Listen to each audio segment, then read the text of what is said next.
Hey guys, welcome back to my channel CR kitchen blogs. Guys, आज मैं आपके साथ एक ऐसी चीज़ शेयर करने वाली हूँ जो आपके शरीर की हर कमियों को पूरा करने वाली है। इसका लेने का तरीका अलग अलग होता है, हर बीमारी के लिए अलग अलग तरीके से यूज किया जाता है। ये क्या चीज़ है, कहाँ पर मिलेगी और क्या काम करेगी, बहुत ही बढ़िया है। सिर्फ एक बीज आपने अगर ये खा लिया तो आपका स्टेमिना 7वें आसमान पे होगा। तो कैसे खाना है, कौन सा बीज है, क्या इसका नाम है, सारा मैं आपको डिटेल में बताऊंगी। सबसे पहले मैंने यहाँ पे 10-15 काली मिर्च ली है। इन्हें आपको कूट लेना है, पाउडर बना लेना है और इसके बाद आगे का प्रोसेस करेंगे। तो चलिए शुरुआत करें। इससे पहले आप चैनल पे नए हो तो चैनल को सब्सक्राइब करें, वीडियो पसंद है तो लाइक शेयर ज़रूर करें, बेल आइकन दबा लें ताकि आपको नया वीडियो सबसे पहले मिले। मैंने काली मिर्च कूट ली है, एक कटोरी में डाल देंगे। अब इन काली मिर्च के पाउडर को आपको भिगोना है, पानी में नहीं, देसी घी में भिगोना है। आपको ताकतवर चीज़ बनाने के लिए, शक्तिवर्धक चीज़ बनाने के लिए शक्तिवर्धक चीज़ों का ही इस्तेमाल करना होगा। कैसे करना है वो आप देखते जाइए। तो मैंने यहाँ पे 2 चम्मच घी डाला है और काली मिर्च को भिगो दिया है। इस तरीके से आपको भिगो करके पहले ही रख देना है। अब आपको ये चीज़ लेनी है जो मैं आपको बता रही हूँ, बहुत ही शक्तिशाली है। इसका उपयोग काफ़ी बीमारियों में तरह तरह से किया जाता है और आज जो मैं आपको बता रही हूँ ये मैं सिर्फ आपको ताकत बढ़ाने के लिए, स्टेमिना बढ़ाने के लिए, टेस्टोस्टेरोन बूस्ट करने के लिए बता रही हूँ। अगर आपको बॉडी बनानी है तो भी आपको टेस्टोस्टेरोन की ज़रूरत पड़ती है। अगर आपको स्टेमिना बढ़ाना है तो भी आपको इसी चीज़ की ज़रूरत पड़ती है। अगर आपको मसल गेन करने हैं तो भी इसी चीज़ की ज़रूरत पड़ती है। अगर आपको अपने शरीर की ताकत इम्प्रूव करनी है तो आपको मैं ये नुस्खा बना करके बताती हूँ। एक बार बनाना है, आप महीने भर तक खा सकते हो, ख़राब भी नहीं होगा। तो ये आप क्लोज से देख सकते हो क्या चीज़ है। ये है गोखरू। इसे संस्कृत में गोखचुर भी बोलते हैं। इसे अलग अलग जगह अलग अलग नाम से जानते हैं। इसे इंग्लिश में पंचर वाइन भी बोलते हैं, इसे स्मॉल कैल्ट्रोप्स भी बोलते हैं और वैज्ञानिक नाम इसका है ट्रिबुलस टेरेस्ट्रिस। और इस नाम से हर जगह इसे जानते हैं। गांव में, देसी भाषा में, लोकल भाषा में इसे गोखरू बोलते हैं। ये बहुत ही यूजफुल है। इन्हें हम कांटा समझ के फेंक देते हैं, लेकिन ये कांटा शरीर के काफ़ी कांटे आपके निकाल सकता है, इतना ये ताकतवर है। इसका उपयोग काफ़ी बीमारियों को ठीक करने में आयुर्वेद में किया जाता है। मैं आपको और भी आगे वीडियो में बताती रहूँगी और इसी गोखरू के ऊपर मैं आगे 2-3 वीडियो और बनाऊँगी। वो अलग अलग बीमारियों के ऊपर होगा, ठीक करने के लिए होगा, तो वो आप ध्यान से देखिए। पहले आप ये देखिए ताकत बढ़ाने के लिए इसका इस्तेमाल कैसे करें। अगर आप एक एक बीज इस तरीके से तोड़ोगे तो बहुत मुश्किल होगा, क्योंकि ये बहुत ही ज़्यादा सख्त होता है। जितना ज़्यादा ये सख्त होता है, हमारी बॉडी भी उतनी ही सख्त कर देता है। बहुत ज़्यादा ताकत होती है इसमें।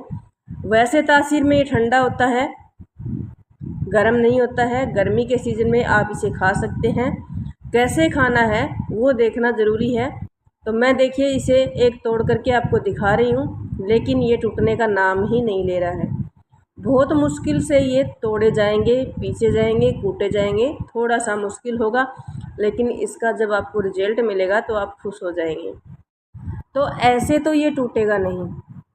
तो मैं आपको दिखाती हूँ कैसे आपको ये बनाना है। अगर आपके पास टाइम है तो आप बड़े वाला लोहे का मामदस्ता लेकर के कूट सकते हैं, लेकिन कूटने में बहुत ज़्यादा आपको टाइम लगेगा। मैंने मिक्सर जार में डाला है और इसे आप पीसने से, कूटने से पहले सुखा लें अच्छे से। इनमें नमी नहीं होनी चाहिए, नमी होगी तो नहीं कूटे पीसे जाएंगे ये। मिक्सर जार में डाल करके आपको मिक्सी को बहुत देर तक चलाना पड़ेगा, बहुत मुश्किल होता है। ये बाहर से तो टूट जाते हैं, लेकिन अंदर जो इनका बीज होता है वो बहुत ही सख्त होता है, वो टूटने का नाम ही नहीं लेता है। तो चलिए एक बार देख लेते हैं कितना ये पीसा गया है या नहीं पीसा गया है। तो यहाँ पर आपको कोई भी बर्तन लेना है, आटा छानने वाली छलनी लेनी है और इसे आपको छान लेना है। इसके अंदर कांटे होते हैं, तो बारीक से बारीक आपको पाउडर बनाना है और बारीक से बारीक ही आपको छन्नी लेनी है। अगर हो सके तो कपड़े से भी आप छान सकते हैं। तो यहाँ पर आप देख सकते हैं जो अंदर के बीज हैं वो सारे रह गए हैं और ऊपर का जो छिलका है वो पूरा का पूरा पिस चुका है। तो ऐसे ये बहुत मुश्किल होता है। बार बार आपको मिक्सर जार में डाल करके इन्हें अच्छे से पीस लेना है और बारीक पाउडर बना लेना है। कांटे हैं, बारीक पाउडर बनाना है। कांटे गले में, आंत में, पेट में कोई तकलीफ़ ना करे, इसलिए आपको बारीक से बारीक पाउडर बनाना है।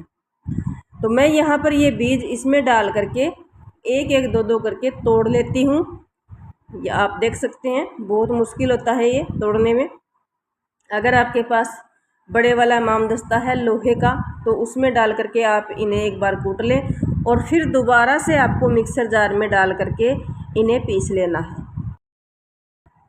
तो मैंने सारे कूट लिए हैं और कूट करके दोबारा से मिक्सर जार में डाला है। मिक्सर जार में डाल करके आपको दोबारा से काफ़ी देर तक मिक्सी को चलाना है और पीस लेना है।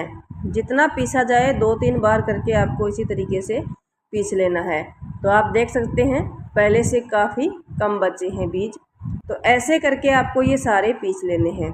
जो मैं आपको क्वांटिटी बताऊंगी वो भी ध्यान से आपको सुनना है। जो मोटे बचे हैं इन्हें दोबारा से डाल लेंगे और कूट लेंगे, कूट करके दोबारा से मिक्सी में घुमा लेंगे। ऐसे करके आपको सारा का सारा ये पीस लेना है। तो चलिए मैं आपको अब आगे बताती हूँ रेसिपी कैसे बनानी है। आपको कोई भी बना लेगा, बच्चा भी बना लेगा, बड़ा भी, बूढ़ा भी, जेंट्स भी और लेडीज़ भी, और इसे कोई भी खा सकता है। कोई इसके परहेज नहीं है, कोई भी खा सकता है। इसके बाद आपको गैस या इंडक्शन के पास चलना है और इसके ऊपर फ्राई पैन या फिर कढ़ाई रखना है और इसके अंदर आपको घी डालना है। घी आप कम ज़्यादा डाल सकते हैं या फिर आप ड्राई रोस्ट भी कर सकते हैं, लेकिन ये रेसिपी आप घी में बनाएं क्योंकि शक्तिवर्धक चीज़ बनाने के लिए घी की ज़रूरत पड़ेगी। अगर आप परहेज करते हैं घी खाने से तो आप अवॉइड भी कर सकते हैं। इसके लिए मैं आपको दूसरा नुस्खा बताऊंगी अगले वीडियो में। तो यहाँ पर देखिए मैंने घी को गर्म कर लिया है और घी के गर्म होने के बाद आपको इसमें डालना है आटा। अब आप क्वांटिटी ध्यान से सुनिए। जितना आपने गोखरू लिया है उसका डबल आपको आटा लेना है और आटा जितना लिया है उसका आधा आपको घी लेना है। इस हिसाब से ये आपको रेसिपी बनानी है। चाहे आप कितना भी बना लें, 1 किलो तक भी बना सकते हैं, बना करके रख लीजिए। अगर आप एयर टाइट कंटेनर में रखते हैं तो 2-3 महीने तक ये ख़राब नहीं होता है, आराम से खा सकते हैं। इसके बाद आपको आटा जो है रोस्ट करना है, भूनना है। मुझे ये रेसिपी घी में बनानी है, आप इसे सूखा भी बना सकते हैं। फ्लेम को आपको लो रखना है और थोड़ा थोड़ा आपको इस तरीके से चलाते रहना है। आटे को जलाना नहीं है, आटे को भूनना है। अगर आपको लगता है इसमें घी की कमी है, थोड़ा घी और डाल लें। अगर आपको ऐसे ही बनाना है तो आप ऐसे भी बना सकते हैं, थोड़े घी में भी। तो मुझे थोड़ा सा कम लग रहा है, मैं थोड़ा घी इसमें और डाल लेती हूँ। तो घी इसके अंदर डालने के बाद अच्छे से मिक्स कर लेंगे और इसको पकाएंगे। जब तक आटे का कलर चेंज ना हो तब तक आपको चलाते रहना है, पकाते रहना है। सिर्फ इसे जलाना नहीं है, इतना आपको ध्यान रखना है और चलाते रहना है। तो यहाँ पर आप देख सकते हैं इसका कलर चेंज हो गया है, आटा हमारा भून चुका है यानी कि रोस्ट हो चुका है। अब आपको फ्लेम को बिल्कुल कम कर देना है और जो हमने गोखरू पीस के रखे हैं वो इसके अंदर डाल देने हैं। गोखरू इसके अंदर डालने के बाद फ्लेम देख सकते हैं आप बिल्कुल कम है। तो गोखरू इसके अंदर डालने के बाद आपको मिक्स करना है और ज़्यादा देर तक नहीं पकाना है, बस 1-2 मिनट के लिए ही आपको पकाना है। ऐसे चलाते रहोगे तो फ्राई गरम है, इसके अंदर घी गरम है, सब कुछ गरम है, ये बहुत ही जल्दी पक जाएंगे। ज़्यादा पकाने की ज़रूरत भी इन्हें नहीं है। अच्छे से मिक्स करना है, 1-2 मिनट आपको इस तरीके से चलाना है। तो यहाँ पर आप देख सकते हैं अच्छे से ये मिक्स हो गया है और सारी चीज़ें पक चुकी हैं। अब आप सोच रहे होंगे ये मीठा कैसे होगा, तो वो भी मैं आपको बताऊंगी। या तो आप इसमें मिश्री ऐड करें, या फिर सर्दी का मौसम है तो गुड़ ऐड कर सकते हैं। गर्मी का मौसम है तो आपको मैं बताऊंगी क्या करना है। इससे पहले जो हमने काली मिर्च घी में भिगो करके रखी थी वो इसमें मिक्स कर देते हैं। काली मिर्च जो है आँखों के लिए अच्छी है, डाइजेशन सिस्टम के लिए अच्छी है, और साथ में इसमें टेस्ट भी बढ़ाएगी। अच्छे से इसमें मिक्स कर देंगे और नीचे उतार लेना है आपको। नीचे उतारने के बाद ये चीज़ें मिक्स करनी है। अच्छे से मिक्स करने के बाद आपको कोई भी खुला बर्तन लेना है और ये सारा का सारा मटेरियल इसमें निकाल देंगे और आपको इसे ठंडा करना है, खुला रख देना है। खुला रखने के बाद जब ये घंटा आधा घंटा बाद तक ठंडा हो जाए तब आपको आगे का प्रोसेस करना है, क्योंकि गर्मी का सीज़न है, ठंडा होने में बहुत ज़्यादा टाइम लगता है, तो ठंडा होने के लिए आपको रख देना है। तो चलिए मैं सारा निकाल लेती हूँ, उसके बाद मैं आपको दिखाती हूँ कैसे ये लेना है और क्या चीज़ इसमें और मिक्स करनी है। एक बार ठंडा होने के लिए रख देते हैं। तो यहाँ पर देखिए मैंने ठंडा कर लिया है, ये देखिए थोड़ा सा टच करके देख रही हूँ मैं, बिल्कुल ठंडा हो गया है। और अब करते हैं आगे का प्रोसेस। ठंडा होने के बाद इसमें आपको डालना है देसी बूरा, छान करके डालना है। जितना आपने आटा लिया है उतना ही आपने बूरा डालनी है, या फिर आप टेस्ट के अकॉर्डिंग भी डाल सकते हो, कम ज़्यादा भी कर सकते हो। अगर आपको मीठा नहीं खाना है तो आप बिना मीठे के भी इसे खा सकते हो। तो अच्छे से मिक्स कर लेंगे। आपको हाथ से मिक्स करना पड़ेगा, क्योंकि इसमें जो बूरा हमने डाली है, खांड हमने डाली है, वो अच्छे से मिक्स नहीं होगी। इसके अंदर अच्छे से मिक्स करने के लिए आपको हाथ का यूज करना ही पड़ेगा। तो ऐसे हाथ से आपको मिक्स कर लेना है अच्छे से, ताकि सारी चीज़ें आपस में मिक्स हो जाए और पता भी नहीं चले कौन सी चीज़ हम खा रहे हैं। ये खाने में टेस्टी है, शरीर के लिए हेल्दी है। तो इसे कैसे खाना है और कब खाना है और किन लोगों को नहीं खाना है, वो सारी चीज़ें आपको ध्यान से सुननी है। तो यहाँ पर मैं मिक्स कर रही हूँ, जब तक मिक्स कर रही हूँ तब तक आप सुन लीजिए कैसे इसका सेवन करना है। आम तौर पर इसे खाने के बाद ही आपको खाना है, खाली पेट नहीं लेना है।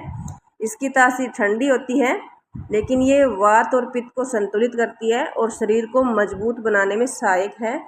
यदि आपको हाई बीपी की समस्या रहती है तो इसकी अगर आप दवा ले रहे हैं तो आपको डॉक्टर की सलाह लेकर के ही सेवन करना है। ये जो गोखरू है ये यूरिन ज़्यादा लगाता है, यानी कि मूत्रवर्धक है। तो इसके खाने के 1 घंटा बाद आपको पानी दिन भर बहुत ज़्यादा पीना है। पर्याप्त पानी पीना सबसे उचित माना गया है, क्योंकि ये शरीर को फिल्टर करता है, शरीर की जहरीली चीज़ें बाहर निकालता है। और आप इसे अश्वगंधा के साथ भी ले सकते हैं, और दूध में थोड़ा सा अश्वगंधा और थोड़ा सा ये लेना है जो हमने रेसिपी बनाई है। ये कितनी लेनी है वो भी मैं आपको दिखाऊंगी, या फिर आप इसका चूर्ण बना करके भी ले सकते हो अश्वगंधा के साथ मिक्स करके। तो मैंने यहाँ पे सारा एक कटोरी में डाल करके रख दिया है इस तरीके से, क्योंकि गर्मी का सीज़न है, घी जम नहीं रहा है, तो ऐसे ही रख लेती हूँ। ऐसे ही आपको खा लेना है, कोई दिक्कत नहीं है चम्मच से।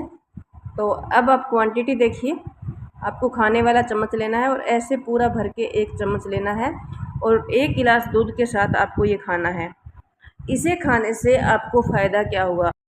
आयुर्वेद और आधुनिक हर्बल चिकित्सा में इसका उपयोग किडनी के रोग और टेस्टोस्टेरोन स्टेमिना बढ़ाने के लिए किया जाता है। तो ऐसे आप रात में खाना खाने के बाद ये खा सकते हैं। तो कैसा लगा आज का video? Bye bye and take care.